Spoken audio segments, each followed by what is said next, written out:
Hello, everyone. Good morning, good afternoon, and good evening to everyone joining us today.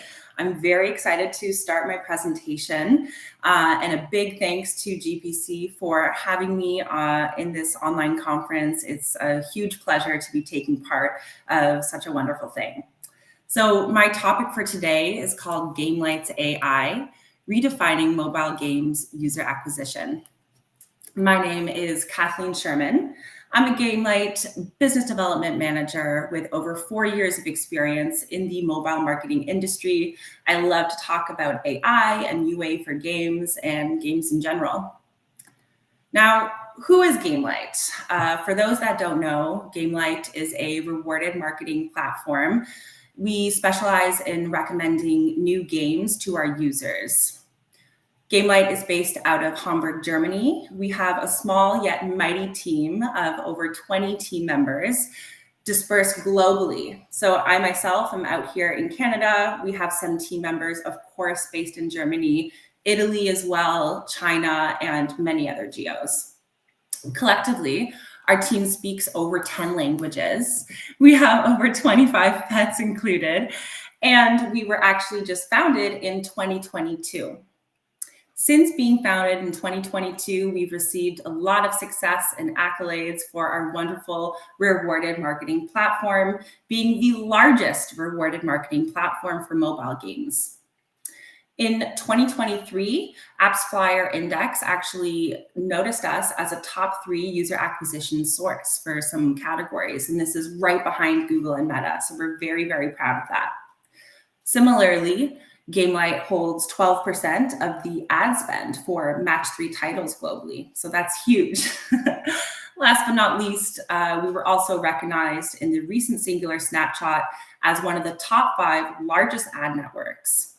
So we're very excited about this recognition. There's a few other accolades that we've received, such as the best AI tool at the .com Awards and some others. Now, before I get into discussing how to, redefine user acquisition, what makes Gamelight so special, it's important to give us a little bit of context here, a little bit of insight into how we got here in the first place. And we're going to do this by taking a look at the evolution of mobile games user acquisition. So we'll briefly look at the historical perspective, so how UA strategies have changed over time. We'll also take a look at the impact of technological advancements and the use of AI on user acquisition tactics. Last but not least, we'll also briefly take a look at the different shifts in player behavior and player expectations based on these changes that have happened in the industry. So first, taking a look at the historical perspective. Many years ago, traditional campaigns were actually focused more on things like brand awareness, having as many people know your game as possible. So this means that the key metric here wasn't, what it is today. The key metric in the past was more focused on things like installs and volume, getting as many games and getting as many players to your game as possible. But with these new technological advancements, we've been granted different tools to use. So for example, we have mobile measurement platforms, partners, MMPs, that allow us to better understand our data, share our data, and therefore giving us another way to start to measure our data. So in this sense, we've actually seen that the metrics have changed from looking at installs primarily to including a whole bunch of other things, like CPI, the cost per install, or CPA, the cost per action, as well as ROAS, return on ad spend, retention, and many other key metrics that are now being taken into account. With this shift from brand awareness to more so performance marketing, we're focused more on retention and monetization. And so this means that the role of the user acquisition manager has also changed a little bit. In the past, and actually currently on some platforms, depending on who you work with, the campaigns themselves are managed manually. And so what this means is that the campaign managers, the UA manager, marketing manager, the game developer, whoever's in charge, is actually sifting through the data manually. They're looking at all the different data points, data sets available, and then pulling the levers, optimizing based on what those results are. So, this can be blacklisting or whitelisting certain demographics, maybe a gender, something like this. However, what happens when we're relying solely on humans is that there can be human error.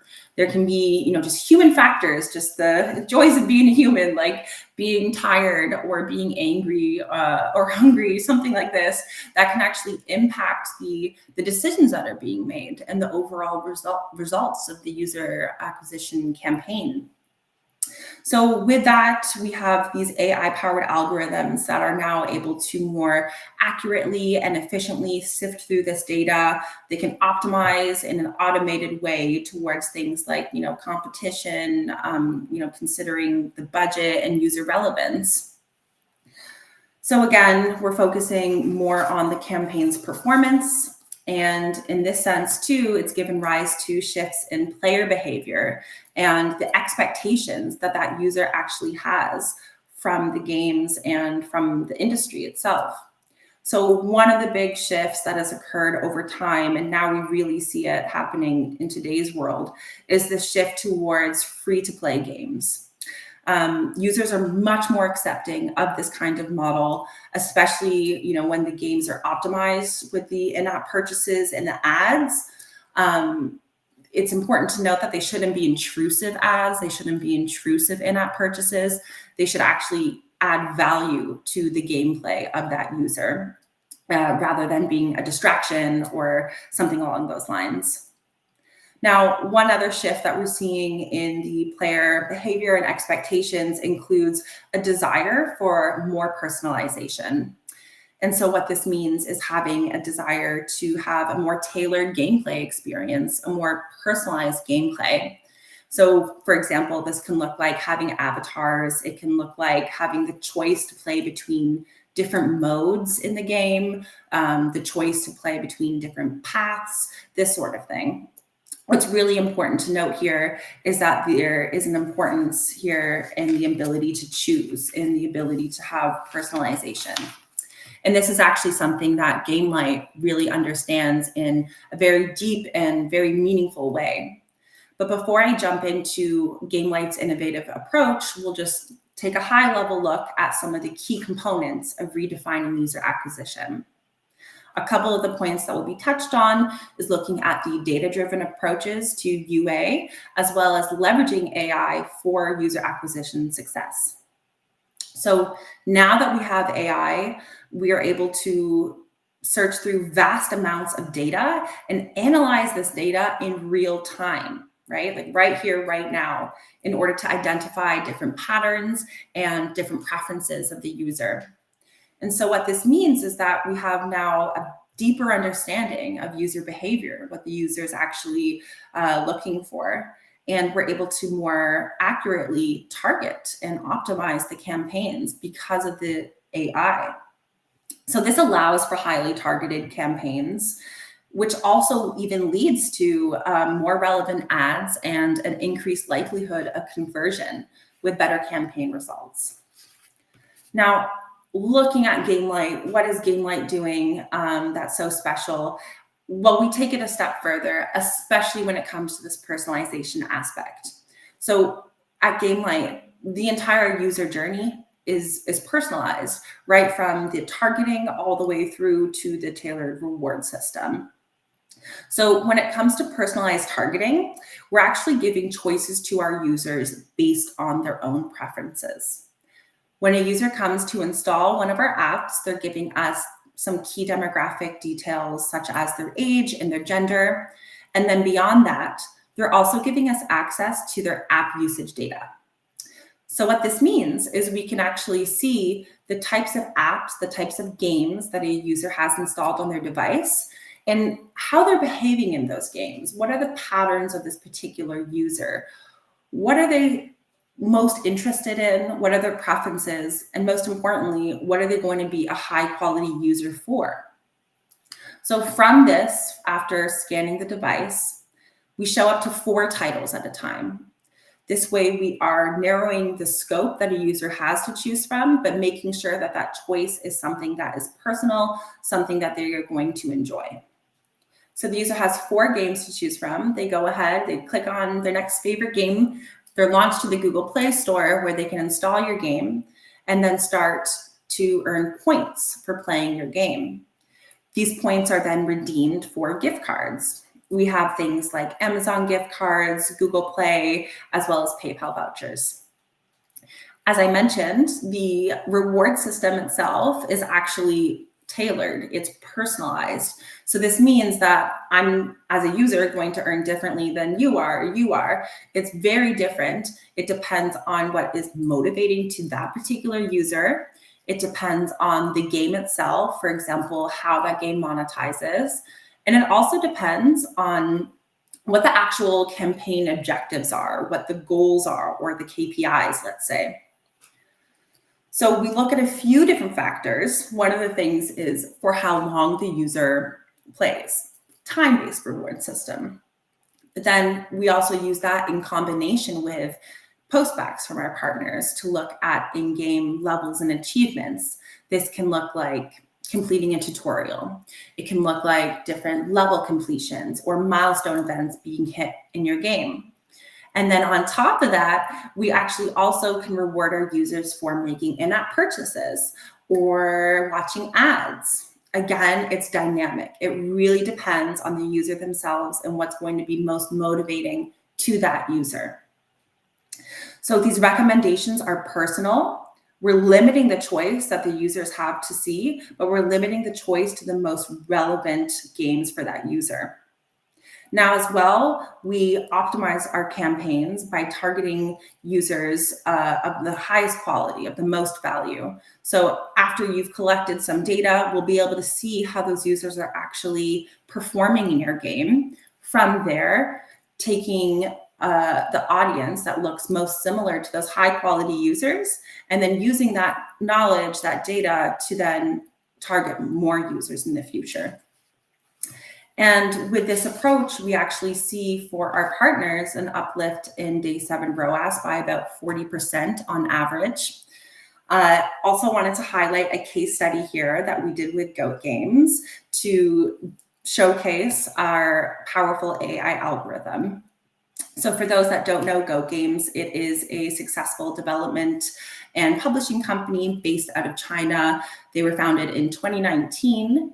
And so we teamed up with Goat Games to promote their hit title called Bloodline: Heroes of Lethas. Now, what the publisher wanted to do was promote this strategy title in both the US and the UK. And we were like, yes, let's do it. So we used our ROAS algorithm alongside open targeting. And so what opening targeting means is that we're not segmenting the users based on the demographic details. Instead, we are targeting on a geo level, keeping it as wide open as possible, because this allows us to collect more data. It allows us to feed that algorithm faster, to go through that learning phase faster. Important to note that our learning phase is quite fast as it is, takes about a week or so, less in most cases. Now, the opening targeting also lets us reach a broader untapped audience of users, and users that are more likely to convert, users that are more likely to be a high quality user, a high LTV user. Another thing that I'd love to note here is that our algorithm actually aims at the highest level of performance. And so what this means is that you have your KPI, and of course, we're aiming to reach that. But if we can exceed your KPI, your goals, then we will. We'll deliver that. And we're optimizing towards things like ROAS, like ARPU, our average revenue per user, engagement and retention. And that's precisely what we did for this particular case study with Goat Games. As you can see, we had some tremendous results with a day 30 ROAS achieved of 86%. This is huge. We exceeded their ROAS goal by 162%. As well, we had a 410% ARPU boost for day 30. And this is in comparison to what this partner would normally see with other user acquisition channels. So far we've taken a look at how AI has affected the landscape of user acquisition, taking a look at the brief history, what makes Gamelight so special. But now let's take a look at the future directions, how we can build trust with AI, and what we can do to stay ahead in an ever-evolving landscape of user acquisition. So one of the common concerns or fears is a fear of replacement of AI. And this can be overcome when we understand that balancing AI-driven insights alongside human expertise is going to be the most beneficial way and the most beneficial process to doing user acquisition. So you have the algorithm that is working its thing. It is doing the best it can possibly do, but it's also important to have some human eyes on top of that as well to help interpret these results and then refine the campaigns as well. So what this can actually look like is having a user acquisition manager or a marketing manager working alongside an account manager to help determine things like the daily budget, the CPI, and gaining insights into where is going to be the next geo to expand to, and so on and so forth. Now, beyond the B2B world, users also have some distrust with AI. And so this is because they're sharing a lot of data. This is because there's a lot of personal information on one's phone. So it's really important in this industry to remain compliant with the ethical standards, such as the GDPR regulations. At Gamelight, we take this consent very seriously. And as I mentioned earlier, when a user comes to install one of our apps, they're giving us their app usage data. However, they have to willingly and actively give us access to their app usage data. This doesn't look like checking off a box. It's actually taking action as a user to go into your device's settings and change that preference so that we're able to actually display the games. We won't even show a game to our users without them doing this. And that's demonstrating the trust that they have for our platform. Now, how to stay ahead.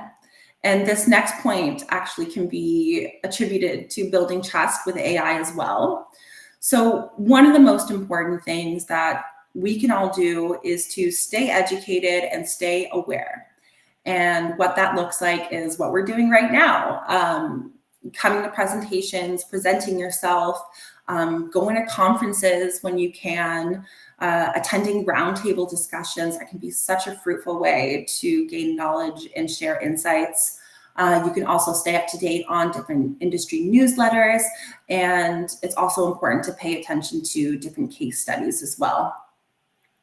Now, one other thing, and this is particularly for the UA managers, is it's very important to keep a diverse UA mix, right? You want to use different channels, a bunch of different channels to make sure that number one, you're increasing your audience reach.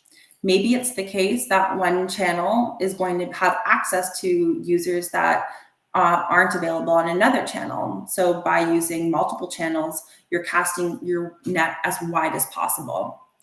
It's also the case that different platforms are using AI, and these AI algorithms are different for different platforms. So maybe there's a high quality user that slips through the cracks on one channel, but then you'll pick them up on another channel.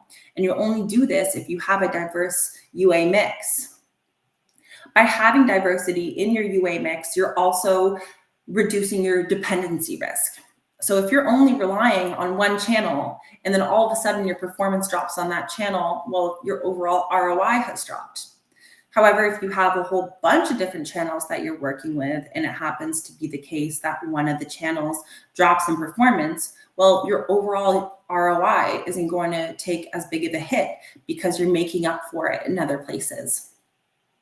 Last but not least, by diversifying your UA mix, you can identify the most cost-effective channels, and you can also identify the highest performing channels for your particular game, right? Even if it's the case that some channels are working for some partners, maybe they won't be as strong for you. So you have to go out there and you have to try it on your own to see what's best for you. So this can look like working with socials, with different DSPs, as well as rewarded marketing platforms. So to conclude, the landscape of mobile user acquisition is evolving. It is ever evolving. Right now, we're in a very data-driven user acquisition oriented mindset. And especially from the user side of things, there's a greater desire for personalization. Because this user acquisition landscape is evolving, it's really important to stay open and to be flexible. So again, this looks like trying new platforms and keeping a diverse UA mix. Last but not least, and we're doing it now, knowledge sharing. So continue to share insights with your industry peers, paying attention to newsletters, paying attention to case studies, and that's it, folks. Thank you guys so much for joining me today. If anyone has any questions, I would love to discuss.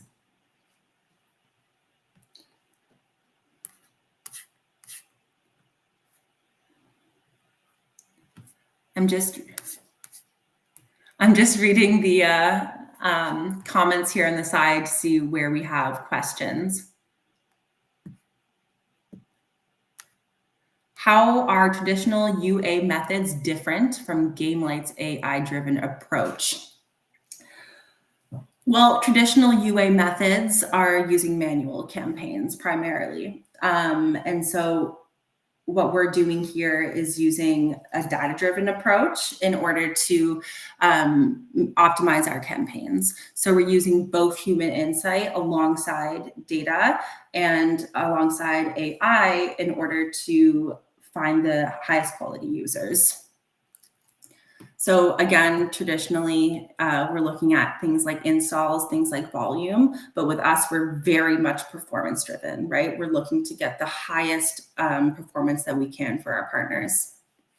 Thank you for your question.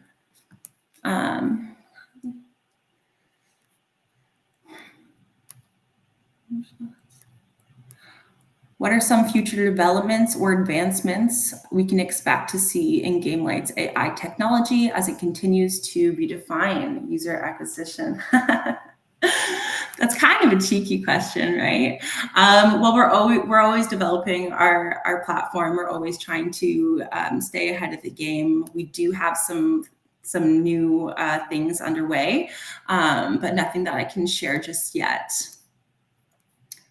Can you elaborate on the role of personalization in Gamelight's AI? Right. So the personalization point, thank you for this question. This is something that's really, really important to us. It is foundational to how we do user acquisition at Gamelight. So the personalization aspect, as I said, it's through the entire user acquisition journey. So this means that we're personalizing the actual titles that we show to the users.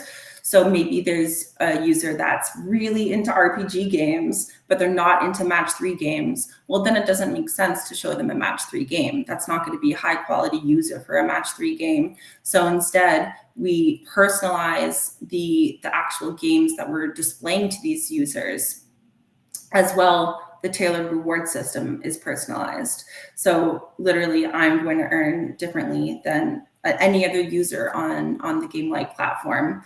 And this personalized aspect is to help drive the highest quality that we can from the users. What's going to be motivating to me is not going to be motivating to you. Thank you. I understand some future developments. We really want to know what the future developments are.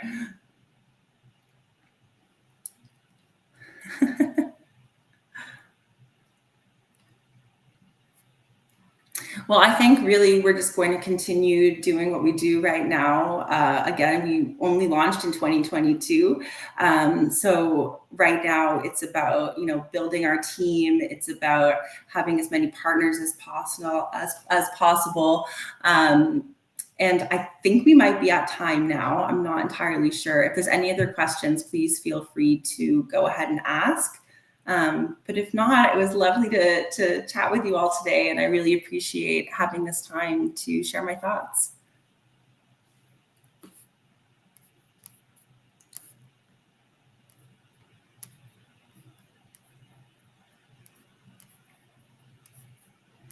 Well, we do stay, this is talking about the ethical responsibilities. We do stay in accordance with the GDPR regulations, of course, as well as I said, taking consent very seriously when it comes to our users.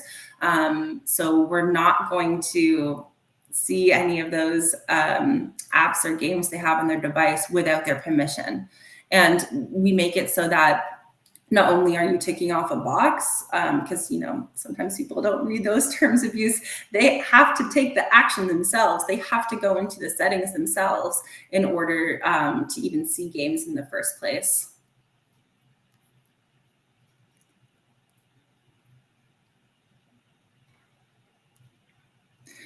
Okay, so like a real life example, I think that's what we're asking for here.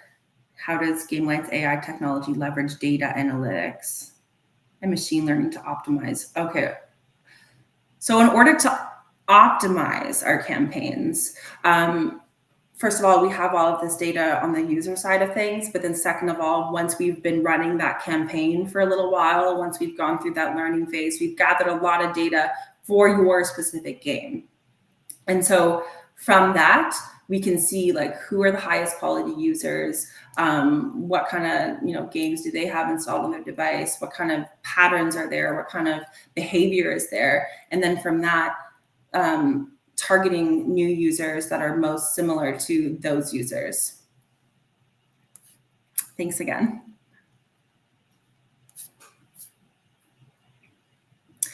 Well, this was really fun, guys. I think we are now at time. I appreciate everyone for your questions and for joining me today. It was really lovely to take part of GPC. So thank you, guys.